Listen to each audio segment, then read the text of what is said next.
in terms of animation, one of the most important lessons I learned was that how each individual frame looks really isn't significant.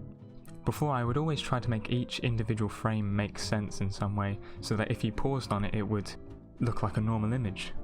However, I realised that all that does is make you spend an unnecessary amount of time.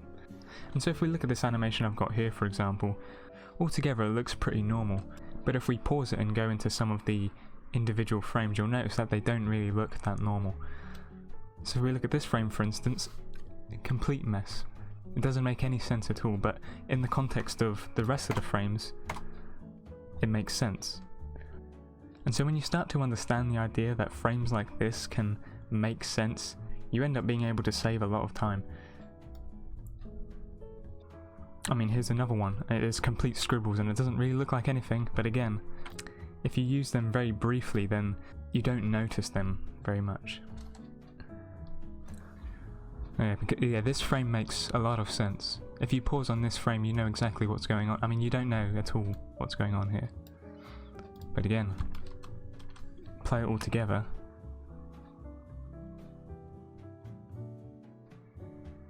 Well, here's another animation I worked on. Some of these individual frames look awful.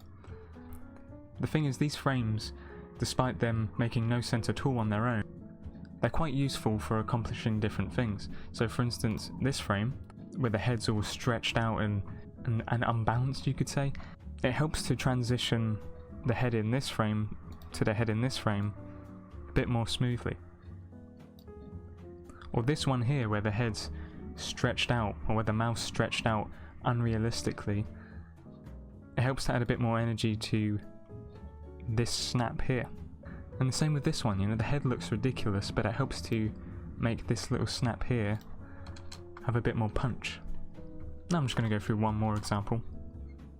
Here's a more recent animation, I think.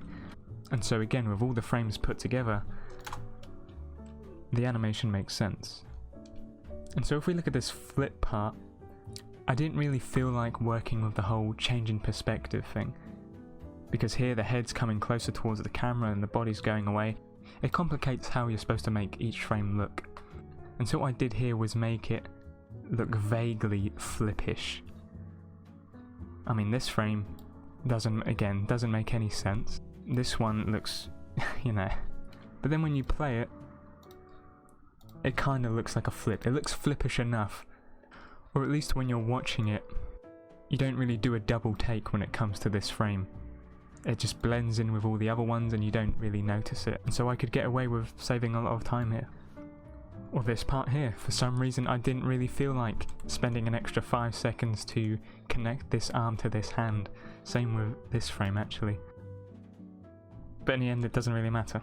You don't notice it. And so that's kind of the main point I'm trying to make here, is that you can get away with taking a lot of shortcuts with individual frames.